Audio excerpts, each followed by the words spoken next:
네, 어서 오세요. 오늘은 이제 그 포스트 코로나 이후에 이제 환경 문제로 다시 한번 전 세계 시민을 또 괴롭힐 거라는 그런 소문이 또 돌죠.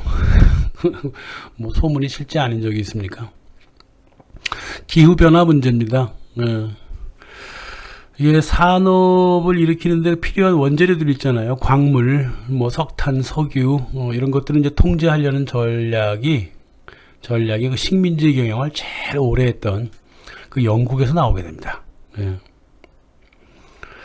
그 영국에서 그 1903년에 대영 제국이 세운 그 국제 동식물 기구가 있어요. FFI라 그러죠. Fauna and Flora International. 말 자체가 인터내셔널.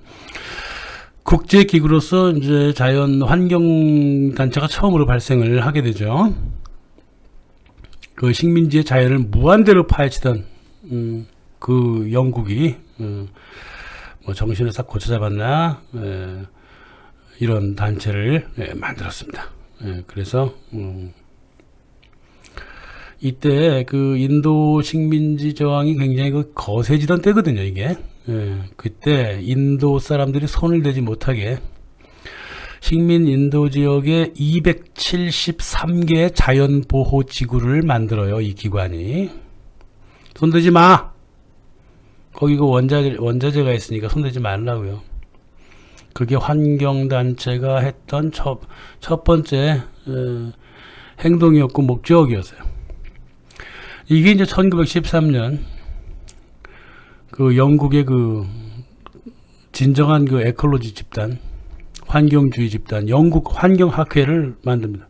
아서 텐슬이라는 애가 초대 회장을 맡았고요. 그래서 인도의 환경, 식민지의 환경을 파괴하다 보니까 후회가 돼서 막급이서 그런 게 아니라 남의 나라 자원을 제한하려는 목적을 갖고 있단 말이에요. 이 운동이. 멀리 봤죠? 그죠? 근데 인도가 봤을 때는 확실히 자연 나무라든가 광물이라든가 너무나 많이 산과 땅이 파헤쳐지고 물이 파헤쳐지고 그랬기 때문에 인도가 볼 때는 환경보호를 안 할 수는 없잖아. 근데 식민주의 제국주의들은 환경보호 하자 그러거든. 그러니까 이럴 수도 없고 저럴 수도 없는 거예요. 응? 항상 코너로 몰죠. 얘네들의 전략은 사람들을. 이렇게 출발했던 게 환경주의라고 하는 운동이에요. 1931년에 그 영국의 국가 정치 경제 뼈대를 이루었던 정치 경제 플랜이 있습니다. Political and Economic Planning이라고. 막스 니콜슨하고 줄리안 헉슬리가 이 책을 만들어 내는데 이 둘 다 환경주의자고 제국주의자고 동시에 저 유명한 우생학 지지자였죠. 지금의 모습과 다를 게 하나도 없어요. 앞으로 50년간 영국을 위하여 영국 및 식민지 환경을 어떻게 통제할 것인가, 이거를 써냈습니다. 그 안을 잠깐 훑어보면 영국의 산업 자본가들을 국가정책기구 안으로 들여보내 영국 국가를 기획한다. 다시 말해서 국가를 공식적으로 민영화한 작업이기도 했어요. 그 민영화하는 작업에 이 환경주의자들이 앞장섰다 이거죠. 그 당시 이제 신문지상을 보면 이 계획이 소련의 계획 정책이다라고 얘기했고, 하지만은 이탈리아의 파시즘보다는 조금 더 유연했다. 즉 사회주의적 정책이며 파시즘적인 정책이었다 이거죠. 그리고 이 플랜의 멤버들은 거의 한 사람도 빼지 않고 기업가들이었습니다. 지금도 똑같아요. 환경주의가 처한 재벌을 개멋주는 거죠. 인류를 그 인종별로 나누어서 지배하자는 우생학과 동물 연구자들이 한 국가의 정치 경제를 짠다는 것 자체가 이게 좀 의미심장하지 않습니까? 그래서 미국을 포함해서 앵글로색슨 제국주의라는 게 딴 게 아니라 인간의 노동력과 지구자원을 관리하겠다는 것. 그 이상도 이하도 아닌 겁니다. 이게. 2차 세계대전이 이제 끝나고 이 영국스러운 정책이 세계화하죠. 그래서 1945년 영국 자연관리공단이 만들어져서 그 자연관리공단에 기반하여 줄리안 헉슬리가 1948년 유네스코를 기한하고 우생학에 기반해서 기업형 환경주의 운동을 시작하게 되는 것이고 1970년대 로마 클럽을 만들어내서 산업, 금융가 도성들과 함께 오랜 염원이었던 인구 감축론도 불러일으키게 된 거죠. 그래서 인간은 사라지고 동식물만 남아라 라고 하는 에콜로지 운동의 기반을 닦은 거예요. 이제 에콜로지라 그러지도 않잖아요. 에코파시즘이라 그러잖아요. 그러니까 순진무구한 그 대학생 환경주의 단체에 들어가 있는 대학생들이 생각하듯이 환경을 연구하다 보니까 인구 감축이 생각이 난 게 아니야. 인구 감축을 먼저 생각하고 나서 환경주의를 만들었단 말이에요. 물론 이제 포스트 모던 개념도 한몫하고 포스트 모던이 주장하는 그 자유로운 유목민 개념 있잖아. 유목민, 노마드.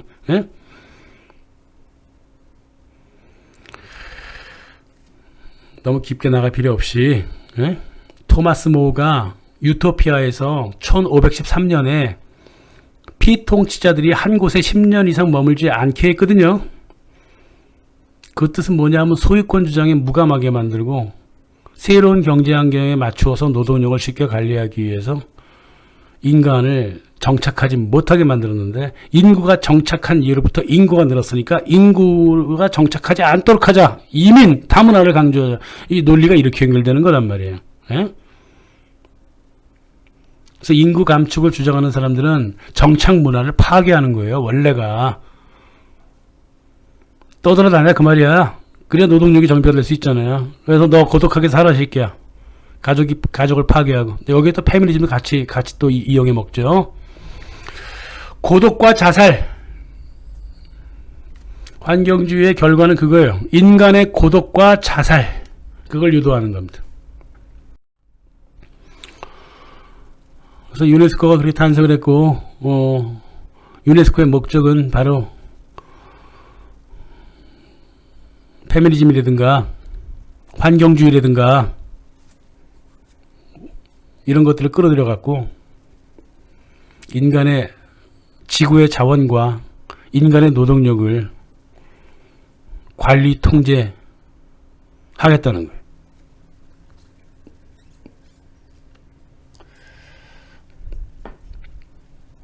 자연의 인간은 악이다. 이런 이데올로기를 퍼뜨리죠. 사람은 다 죽고 자연만 살아남아라. 사람은 다 국가는 다 사라지고 유네스코 지정 문화재만 살아남아라. 그거 다 우리가 가져갈 테니까.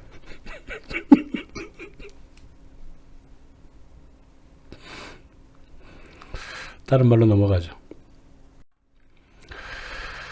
1946년 다 같은 거의 비슷한 연도에 다 이런 꼼수들이 만들어져요. 1946년에 그 미국 원자력위원회가 만들어지죠. 그 하위 부서가요, 생의학부예요. 생의학부에서 방사선 문제를 다뤘습니다. 이게 에콜로지와 만나는 거예요. 환경 문제랑 만나는 거예요. 그렇게 연결 지은 놈이 누구라고? 아인슈타인이죠. 아인슈타인입니다. 참 비밀스러운 인물이죠. 네. 그 뭐 자기 이론들 있잖아요. 이 사람은 이론 물리학자예요. 실제로 해본 적도 없는 사람이고요. 상대성 이론. 네? 그 부안카레 거잖아요. 솔직히 얘기해서 부안카레가 만든 공식이에요. 상대성 이론이라는 하는 게. 아인슈타인이라는 자식은 스위스 베른의 그 특허 사무소 직원이었잖아요. 지가 뭘 알아요? 지가 특허 받으면 되는 거예요. 실제 증명을 해본 적도 없어, 자기 이론을. 이론으로만 얘기했단 말이에요. 특수상대성 이론도 다른 데서 갖고 온 거예요. 하세뇨리라고. 세계의 천재라고 하는 새끼가 논문이 딱 6개밖에 안 돼. 예? 나 같은 보통 교수 출신 사람도요, 논문이 100개가 넘어가요. 근데 평생 6개밖에 안 해. 그것도 표절이야. 그것도 표절 시비에 엄청나게 또 시달려요. 우리가 알고 있는 웃기는 놈들 많아요. 얘뿐만이 아니잖아요. 파스텔 같은 놈들 다 저기 직원들 거 훔쳐갖고 지 거를 만들고, 에디슨은 말할 것도 없고, 토마스 에디슨. 평생을 그 포장된 꼭두각시 거짓으로 살아온 놈들이란 말이에요. 이런 놈들이 원자력을 산업화하고 기업화를 하려고 했고, 예? 또 일본의 원폭 되니까 심리적인 공포가 세계 시민들로 하여금 이 원자력 군사화하지 말고 기업화하자. 이래가지고 국제 원자력 기구도 만들게 되는 거 아니에요? 그래서 1957년 결국 만들어지죠. 환경주의와 핵무기, 원자력과의 관계가 떨어질 수가 없게 되어 있다고. 1993년에는 원자력을 갖다가 환경 친화 에너지라고 또 개소리를 또 짓기 시작을 했고요. 예? 원자력이 에코 프렌들리라는 거야. 맞죠? 뚫고 들어가면 맞아요. 예? 석탄보다에 비하여 오염이 덜하잖아요. 없다고 말할 수도 있고. 근데 참 끔찍하죠, 말하는 게. 에코 프렌들리래. 또 원자력 의학을 또 무지막지하게 발전시킵니다. 방사선이라든가 암 처리, 동맥경화 같은 혈관계라든가 신경계, 당뇨, 치의학, 호흡기 질환 모두 다 원자력에 의해서 만들어지다 보니까 원자력 병원을 설립하겠다는 정신병자 같은 이 아이디어도 이때 나온 거예요. 예? 원자력 병원을 설립하겠다는 이런 미친놈들의 정신상태지, 이게 완전히. 이게 환경주의에 의해서 또 찰싹 달라붙어서 만들어지는 거다.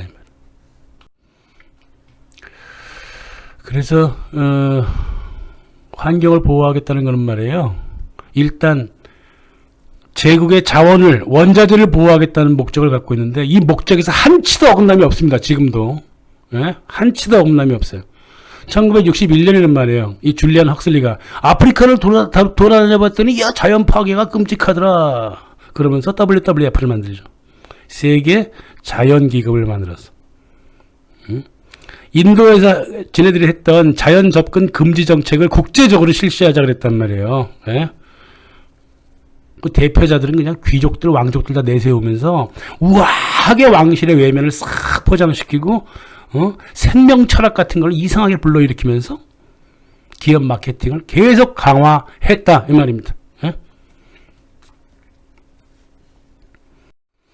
그래서 막스 니콜슨하고 줄리안 헉슬리의 업무를 죽은 다음에 이어받은 놈이 누구냐? 모리스 스트롱이죠. 오바마하고 알 고어의 친구, 록펠러 재단 사람. 이 자식이 유엔으로 들어와서 유엔 환경계획을 세우고 초대위원장에 들어앉습니다. 예? 이놈이 누군지 아십니까?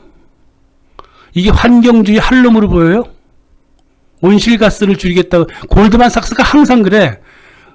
은행원 주제에 온실가스를 줄이라고 한단 말이야. 예? 그래서 골드만삭스 갖고 있는 그 시카고 클리메이트 엑스체인지 이사장이고, 금융 공격적인 투자 회장님이시고, 로스차일드 록펠러 재단 양쪽에 다 붙어 있는 놈이고, 뭐 이런 놈이 무슨 옛날에는 안 그랬어요. 막스 니콜슨하고 줄리안 헉슬리는 안 그랬어요. 그 우생학자이고 열등한 민족은 다 죽여버리자는 놈들이 바로 줄리안 헉슬리였고, 그러면서 만들어낸 게 뭐냐면, 커미션 온 글로벌 거버넌스, 글로벌 통치위원회를 운영을 했단 말입니다. 그러면서 선진국의 문명을 무너뜨리고 단일 세계 지배를 위한 국제 세금을 만들자라고 한 게 바로 이놈이에요. 모리스 스트롱. 자기 할아버지 때에 벤자민 스트롱이라고 있어요. 미국 중앙은행 연준의 이사장이었죠. 근데 둘 사이에 핏줄 관계 없다고 그러는데 글쎄요, 핏줄 관계 없을까? 그래서 세계 지도자들이 모여서 지구의 위기가 선진국에서 왔다고 하면 뭐 좋지 않겠냐? 세계가 살아남으려면 선진국이 환경에 미친 영향을 인정하는 서명을 하는 건데 이 각국 정부들이 안 할 거란 말이야. 그럼 이제 비밀 조직을 운영하자. 얘는 툭하면 비밀 조직이야. 지금 어떤 비밀 조직이 어떻게 움직이는지를 몰라요. 누가 지금 전 세계 환경 기구를 움직이고 있는지를 모른다고 비밀 조직으로 움직이자고 했기 때문에 역시 자기 할아버지가 했다는 건 그대로 하는 거예요. 벤자민 스트롱도 그렇게 했거든요. 역시 스트롱하네요. 그래서 지속 가능한 발전 그 17개 목표도 결국은 모리스 스트롱 이놈이 만든 거죠. 이 대다수가 환경주의에 기반하고 있단 말이에요. 그래서 지금까지 이게 흐름이라고 하는 게 실은 에코파시즘, 결국은 환경을 핑계로 한 파시즘의 세계 정부로 가고자 하는 그런 욕망을 드러내고 있는 겁니다. Our Global Neighborhood라고 유명한 책이 있습니다. 이 리포트가 바로 모리스 스트롱이 만든 건데 여기 보면 참 5천 원이 없는 내용 많습니다.